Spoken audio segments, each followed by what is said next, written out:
নামাজের যে শক্তির জায়গাটা, এটা আমরা অনেকেই অনুভব করি না। আমরা মনে করি নামাজটা জাস্ট আল্লাহ অর্ডার করেছেন তাই আমাকে পালন করতে হয়। নামাজের যে একটা স্পিরিচুয়াল, আধ্যাত্মিক বিশাল বড় পাওয়ারের জায়গা আছে, এটা আমরা অনেকে অনুভব করি না।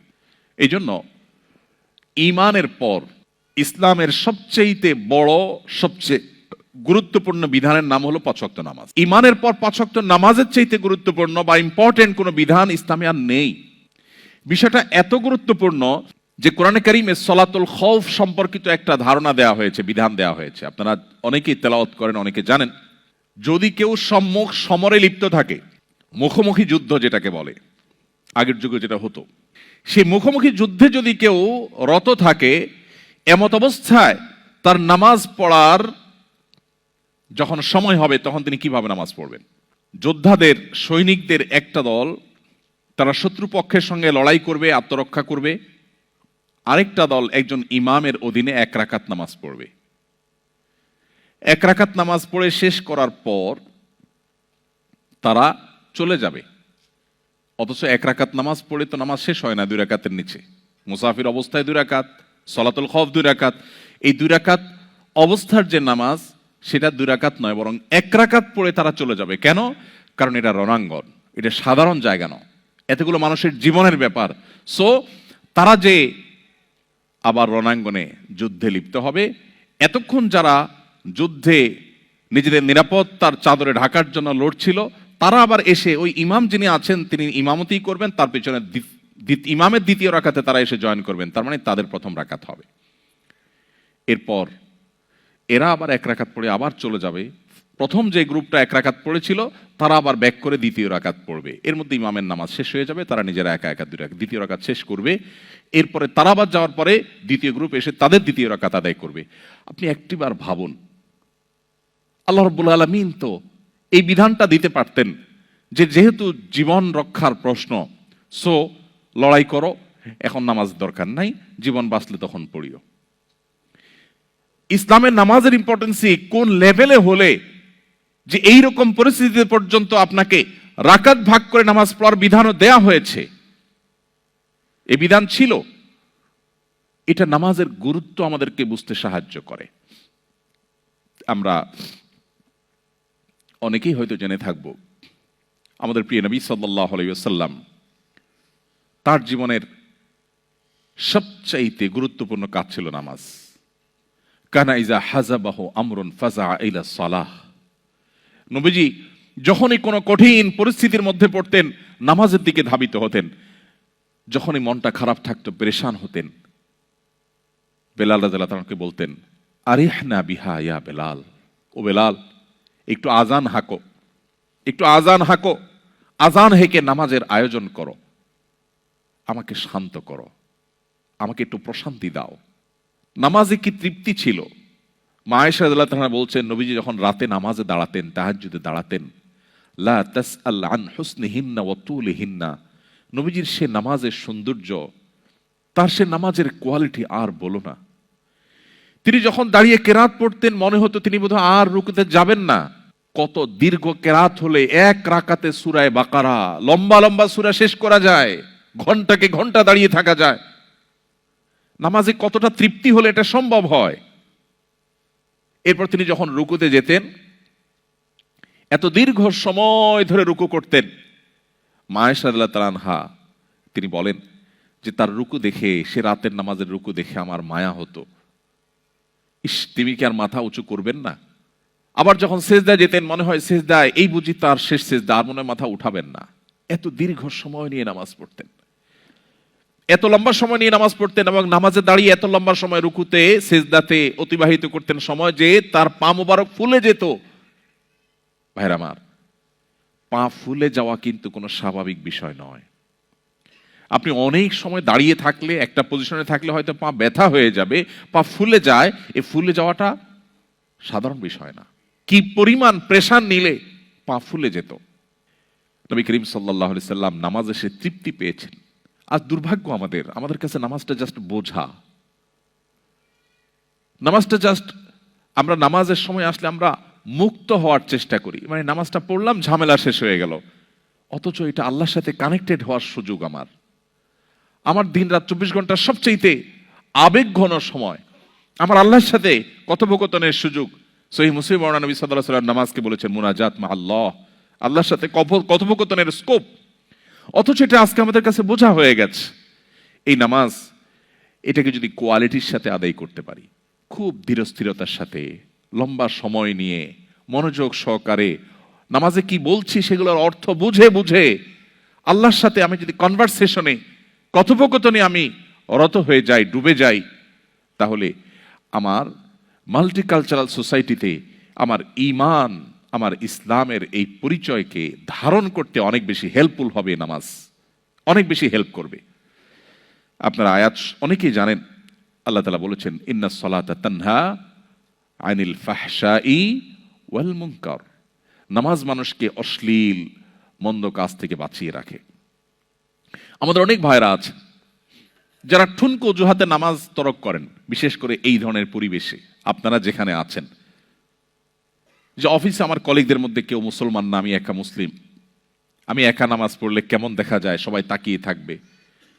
অথবা আমি বাহিরে আছি, তো সেখানে নামাজ পড়তে গেলে কেমন দেখা যাবে, এখানে কোনো মসজিদ পাচ্ছি না আশেপাশে, এদিকে ওয়াক্ত শেষ হয়ে যাচ্ছে, তাহলে আমি নামাজ না পড়লে, নামাজ পড়তে গেলে সবাই আমার দিকে তাকিয়ে থাকবে, বা আমি একটু বিব্রতকর পরিস্থিতি পড়ব।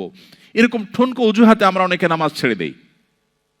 এটা হলো আমাদের ইমানের দুর্বলতার কারণে, আমার ইমানের দুর্বলতার কারণে। একজন ইমানদার তার জীবনে কোনো অবস্থাতে তিনি নামাজ ত্যাগ করতে পারেন না। ইসলামে অনেক বিষয়ের ত্যাগ, এটার বিকল্প আছে, কিন্তু নামাজ ত্যাগের বিকল্প নেই। এই জন্য কোনো মুসলিম নামাজ ত্যাগ করতে পারেন না। মুহাম্মদ সাল্লাল্লাহু আলাইহি সাল্লামের সময় মুনাফিক যারা ছিল তারাও নামাজ পড়তো, যারা ভিতরে ভিতরে অমুসলিমদের চর ছিল তারা নামাজের সময় মসজিদে উপস্থিত হতো। এই জন্য এই পরিবেশে যদি আপনি 5 ওয়াক্ত নামাজকে সর্বোচ্চ গুরুত্বের সাথে আদায় করেন, আপনি যদি একাকী কোথাও কোনো অফিসে থাকেন, একাকী নামাজ পড়বেন, আপনি অন্তত ফরজটুকু হলো আপনাকে পড়তেই হবে। আপনার লাঞ্চের ব্রেকের সময় আপনি ওয়াশরুমে যাওয়ার যে সময়টা পাবেন, সেই সময়টা থেকে সেভ করে আপনাকে নামাজ পড়তে হবে, যে কোনো মূল্যে পড়তে হবে। তো যদি কেউ নামাজের ব্যাপারে এই নো কম্প্রোমাইজের জায়গায় যেতে পারে, আশা করা যায় তার ঈমানকে আল্লাহ তাআলা সেভ করবেন। কারণ অন্যায় অশ্লীলতা থেকে সে বাঁচতে পারবে, এই নামাজ তাকে প্রতিহত করবে তার সমস্ত বাধাগুলোকে। এই জন্য নামাজের ব্যাপারে আমাদের সর্বোচ্চ গুরুত্ব আরোপ করতে হবে।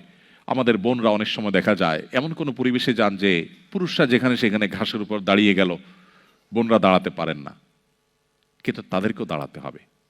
সবাই তাকিয়ে থাকবে, থাকুক না।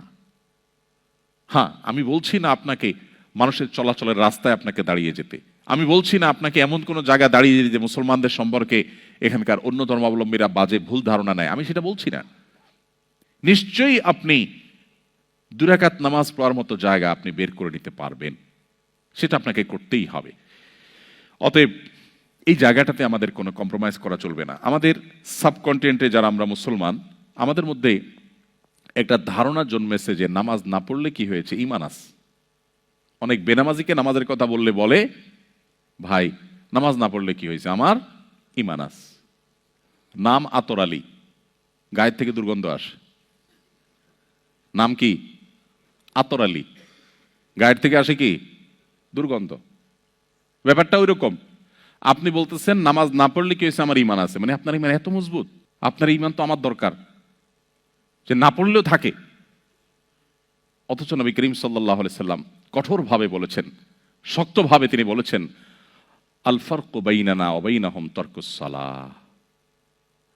ঈমানদারের সাথে অমুসলিমের পার্থক্যই হলো মূলত নামাজ। এটা ঈমানদারকে পৃথক করে। অতএব কোনো অবস্থাতে এটা ছাড়া যেতে পারে না। আমি আপনাদেরকে উদাত্ত আহ্বান করতে চাই, আমাদের অনেক ভাইরা আছেন যারা বাসায় নামাজ পড়েন, কর্মস্থলে পড়েন না, অথবা 5 ওয়াক্ত নামাজ পড়েন কিন্তু একটু ঝামেলা হলে তিনি নামাজ কাজা করেন। পৃথিবীর অনেক দেশে আমাদের অনেক ভাই বোনরা আছেন যারা আমাদের কাছে প্রশ্ন পাঠান, বলেন ভাই সকাল থেকে নিয়ে নামাজের সময় পাই না, তো আমি একসাথে ডিউটি শেষে বাসায় এসে জোহর আসর মাগরিব এশা একসাথে পড়ি। নামাজটা এরকম ছেলে খেলা নয়। আল্লাহ বলেছেন ইন্না সালাতা কানাত আলাল মুমিনিনা কিতাবাম মাওকুতা, নির্দিষ্ট সময় নামাজ পড়াটাকে অপরিহার্য করা হয়েছে। আপনার যদি এমন কোন জব, এমন কোন চাকরি করতে হয় যে চাকরি করতে গিয়ে আপনি নামাজ পড়তে পারবেন না, তো সেই চাকরি আপনি করবেন কিনা তার আগে সিদ্ধান্ত আপনাকে নিতে হবে আপনার ঈমানের আলোকে। আপনাকে যদি আমি অফার করি যে আপনি একটি জব আপনার সামনে আছে, আপনি একটা চাকরি করবেন, সেখানে আপনি ডিউটি চলাকালীন সময়ে শুধু নিঃশ্বাসটা বন্ধ করে রাখতে হবে, স্যালারি পাবেন আপনি 1 বিলিয়ন, কেউ করবে এই চাকরি? কারণ স্যালারি তো পরের কথা, প্রথম দিনের কয়েক সেকেন্ডের পরেই তো আমি মারা যাব। তো 1 বিলিয়ন যদি আমি পাইও, এটাতে আমি কি করব? ইমানদারের কাছে নামাজটা সেরকম। আমার নামাজ যদি পড়াই না যায়, আমার ইমানে যদি না থাকে, তো আমি এই চাকরি দিয়ে কি করব? ভাইরা আমার, ওই যে আমি শুরুতে বলছিলাম নবী সাল্লাল্লাহু আলাইহি ওয়াসাল্লাম যে ফিতনার কথা বলেছেন না, কিয়ামতের আগে বহুবিধ ধোঁয়াশা আসবে। ফিতনা মানে ধোঁয়াশা, বিভ্রান্তি, চকচকে লাইফ, কালারফুল জীবন, এটার হাতছানি আমাদেরকে ডাকে। আমাদের মনে হয় এটা পেয়ে গেলে, আমি পিআর পেলে, পাসপোর্ট পেলে, অমুক জায়গায় যেতে পারলে, তমুক ক্যারিয়ারে উঠতে পারলে, অমুক জায়গায় পৌঁছতে পারলে বোধহয় আমি সুখ শান্তি পেয়ে যাব।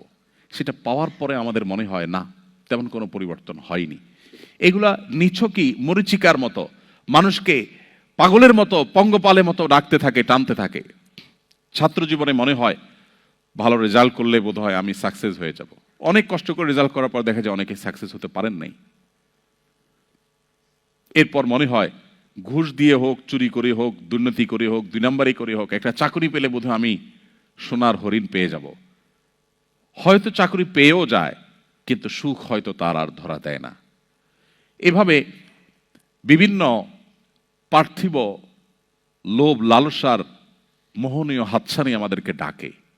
নবী সাল্লাল্লাহু আলাইহি ওয়াসাল্লাম সেই কথা ইঙ্গিত করেছেন, ফিতনা সমূহের মধ্য থেকে এগুলো এক রকমের ফিতনা, যে লাল নীল লাইফ, রঙিল জীবন, কালারফুল লাইফ, এটার লোভে আমরা পাগলের মতো ছুটতে থাকি, নামাজ পড়ি না, নামাজকে কম্প্রোমাইজ করি আমার জব ঠিক রাখতে গিয়ে। এটা কোনো মুসলিমের কাজ না। এই কাজ করলে সে মাল্টিকালচারাল সোসাইটিকে আজ হোক আর 2 দিন পরে সে হারিয়ে যেতে বাধ্য। সে অতল গভীরে হারিয়ে যাবে, এই ফিতনার অন্ধকারে সে ডুবে যাবে। নিজেকে সেভ করার জন্য নামাজটাকে নো কম্প্রোমাইজের লেভেলে রাখার কোনো বিকল্প নাই। আল্লাহ আমাদের সবাইকে 5 ওয়াক্ত নামাজকে সর্বোচ্চ গুরুত্বের সাথে আদায় করার তৌফিক দান করুন। আস-সুন্নাহ ফাউন্ডেশন, উম্মার স্বার্থে সুন্নাহর সাথে।